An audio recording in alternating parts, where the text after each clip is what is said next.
सो जब आप ऐसा करते हो कि जब आप सेविंग कर लेते हो या जैसे आपने बोला कि जार सिस्टम है उसमें आपने हर जगह पे अलग-अलग पैसे वैसे ये हर एक इंसान के लिए अलग-अलग नहीं होता मीन्स अपने को नहीं पता होता है कि कितने परसेंटेज लोगों का खर्चा है। तो आपको ना फिक्स कर देना पड़ेगा कितने परसेंटेज आपको घर के खर्चे के लिए करने हैं, ऐसा कुछ? देखिए, जो एमएमआई में या secrets of millionaire mind book में बताया गया है, वो एक फ्रेमवर्क दे दिया गया है। उस पर रिजिड रहने की ज़रूरत नहीं है, थोड़ा बहुत उसको ऊपर-नीचे कर सकते हैं, लेकिन क्योंकि उसको टी हार्व एकर ने भी यूज़ किया और बाकी लोगों ने भी यूज़ किया और उससे अच्छे रिज़ल्ट्स मिले हैं, तो इट्स अ प्रूवन फ्रेमवर्क। हुँ, हुँ। लेकिन हर एक इंसान अपनी इंडिविजुअल रिक्वायरमेंट के हिसाब से थोड़ा बहुत परसेंटेजेस को चेंज कर ले, बट डेफिनिटली वो all those 6 areas are required. Charity भी रिक्वायर्ड है, फाइनेंशियल फ्रीडम भी रिक्वायर्ड है। अदरवाइज़ अगर आप फाइनेंशियल फ्रीडम के लिए नहीं कर रहे हैं, तो आप सारी ज़िंदगी गुलाम बने रहेंगे पैसे के। आपको पैसे के लिए हमेशा काम करते रहना पड़ेगा। तो फाइनेंशियल फ्रीडम नहीं मिलेगी तो हम इंसान और ये मैंने बहुत सारे लोगों में देखा भी है कि कमा तो बहुत रहे हैं, लेकिन एक गुलामी वाली मानसिकता बनी हुई है। वो आज़ादी फ़ील ही नहीं होती है कभी उनको। बराबर। मुझे भी यही था कि मतलब कि नौकरी किए जा रहा हूँ, पैसे कमाए जा रहा हूँ, लेकिन कब तक करता रहूँगा? तो आप क्या सजेस्ट करते हो जनरली आपके जो आप जिनको कोच करते हो आपका स्पेशली स्पेशलाइज्ड हो आप मनी मनी मैनेजमेंट के लिए। तो हुँ। जब आपके पास कोचिंग के लिए आते हैं तो आपको ऐसा ऐसा मेजरली क्या फ़ील आता है कि कहाँ वो लैग कर रहे हैं? मीन्स लाइक आप उनको किस जैसे जार सिस्टम में अलग चीज़ है लेकिन हुँ। माइंडसेट शिफ्ट करने के लिए माइंडसेट में आपको कुछ गड़बड़ी लगती है कि हाँ, हाउ दे माइंडसेट आर में सबसे बड़ी जो गड़बड़ी मुझे लगती है कि लोग ये भूल गए हैं कि पैसा एक ज़रिया है खुशी हासिल करने के लिए। पैसा एक मंज़िल नहीं है, मतलब कि पैसा हमारा एंड गोल नहीं है। लेकिन लोग आज की डेट में पैसे पर इतने फ़ोकस होने लग गए हैं कि वो सोचते हैं कि पैसा ही एंड गोल है। हमारा पैसा बहुत आ जाए तो हमारे पास खुशी आ जाएगी।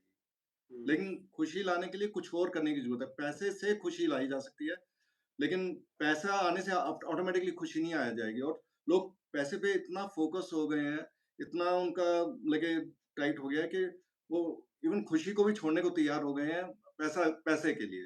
हाँ, जबकि ए एक्चुअल में हमारा जो मकसद है, वो खुशी का है, खुश रहने का, भले वो पैसे हों या ना हों। बराबर, वो है।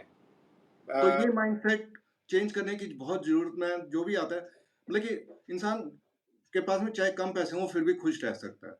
ये एक माइंडसेट मैं सबसे पहले जो चीज़ उनको सिखाता हूँ, वो ये है कि बी ग्रेटफुल फॉर आज हम ज़िंदा हैं ना, साँस ले पा रहे हैं, अगर खाना खा पा रहे हैं, पानी मिल रहा है, हवा मिल रही है, उतने के लिए भी हम संतुष्ट हो सकते हैं, भले ही पैसे हों या ना हों। हुँ, अगर हम आज की डेट में खुश नहीं हैं, तो कल हमारे पास पैसे और ज़्यादा आ जाएँगे, तब भी हम खुश नहीं होंगे। तब बराबर, हमें कुछ और चीज़ की कमी लगने लगेगी, उसके लिए हम परेशान होते रहेंगे। सही बात है।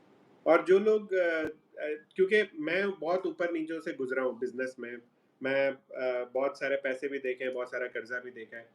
सो उन लोगों के लिए क्या आप सोचते हो जो लोगों को डेट हो जाता है बिज़नेस में, तो उनके पास एक पैसा तो आ नहीं रहा होता और अगर आ भी रहा होता है तो वो डेट में जा रहा होता है, तो वो हमेशा निल में रहते हैं। तो वो लोग मनी मैनेज कैसे कर सकते हैं?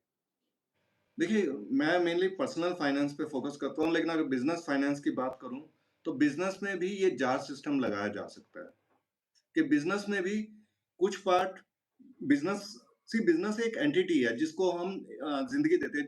देखिए it becomes N organism by itself. ये अपने आप में एक ज़िंदा चीज़ बन जाता है, जिसको हमें फाइनली एक फ्रीडम दे देनी चाहिए, जिसमें हम फाइनली इंटरफेयर ना करें। तो बराबर। उसका भी एक फाइनेंशियल फ्रीडम अकाउंट होना चाहिए, उसमें भी एक चैरिटी जार होना चाहिए, उसका भी एक लॉन्ग टर्म गोल्स के हिसाब से जार होना चाहिए और उसका भी एक प्ले जार भी होना चाहिए जिसमें कि आप अपनी टीम के साथ में थोड़ा एन्जॉय कर सकें।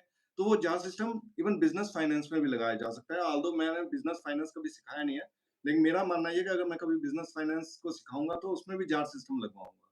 तो आप अगर जैसे पर्सनल फाइनेंस को भी जो आप करते हैं, तो पर्सनल फाइनेंस भी ऐसा नहीं होता है क्योंकि अभी मैं जिस जैसे सीखता हूँ कि जो जो एंटरप्रेन्योर्स होते हैं या जो ऐसे बिज़नेसमैन होते हैं, कोई भी बिज़नेस, तो बिज़नेस का मतलब ही वो होता है वो इंसान से ही जुड़ा हुआ होता है। अगर आपका जैसे आप हो वैसा आपका बिज़नेस है। तो होता है, जो लेकिन ये बिज़नेस आपके बच्चे की तरह है। आपको उसको अपने जैसा भी बनाना है और थोड़ा उसको इंडिपेंडेंस भी देनी है, उससे थोड़ा अलगाव भी रखना है। बराबर, अदरवाइज़ एक हो जाएगा तो आपका बिज़नेस या तो आपके पर्सनल लाइफ़ को खा जाएगा या आपकी पर्सनल लाइफ़ आपके बिज़नेस को खा जाएगी। तो तो दोनों को अलग-अलग रखना भी ज़रूरी है, मतलब कि दे आर 2 सेपरेट एंटिटीज़।